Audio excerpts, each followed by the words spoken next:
Confuse में कातना ले पढ़ल बाड़ू? चौथा तक। ओकरा बाद काहे न गइलू? गर्मी के छुट्टी हो गई। ओकरा बाद फिर बारिश आ गई। अब ओकरा बाद जाड़ा के छुट्टी हो गई। फिर ओकरा बाद फिर फगुन आ गई।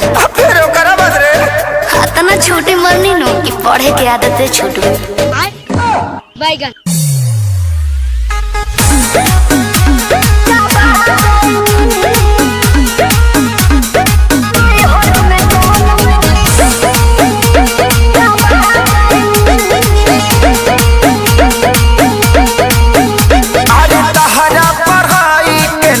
कोनो जोड़ हो, बोले लू तो इंग्लिश के दूर दे लू गोड़ हो। मैं तो बताई मैं नहीं हूँ वाईफाई। अरे तहरा पढ़ाई के नइखे कोनो जोड़ हो, बोले लू तो इंग्लिश के दूर दे लू गोड़ हो। का चाहतनी जी? ऐसन भाषा से हम पगला गइनी। सुनी बेचे कापे किताब भोजा खा गइनी। राजा नहीं हर में राजा नहीं हर में गोल चापा गइनी। राजा नहीं हर में गोल चापा गइनी। अच्छा एगो बात बताओ, तारा संडे मंडे याद बा? हाँ जी। तो सुनाओ तो। Sunday good, Monday very good, कंडे लवंडे ठंडे ठंडे। संतोष पागल बुझले बारू, मारम बहु फेंक देबू।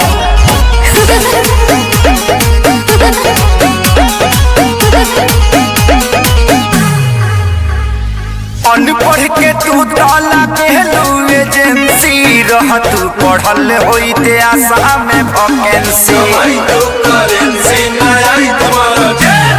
भोक भोक बुतत रहा पढ़े घरे दिया। पियावा पियावा पियावा पियावा।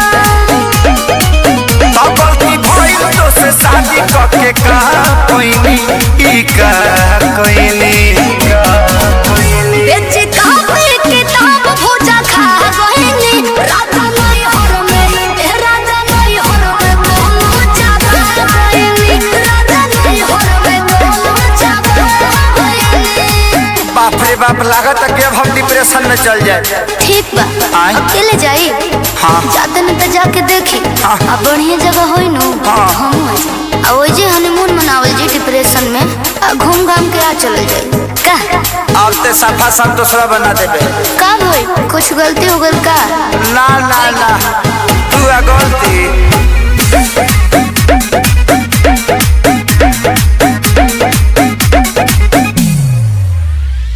चढ़ली जवानी तहर पूरा बझोल हो, खत्म इतिहास पूरा गोल बाबू गोल हो। चढ़ल बाड़ा जौना का डूबावा तारा नैया। सोइया हो सोइया अरे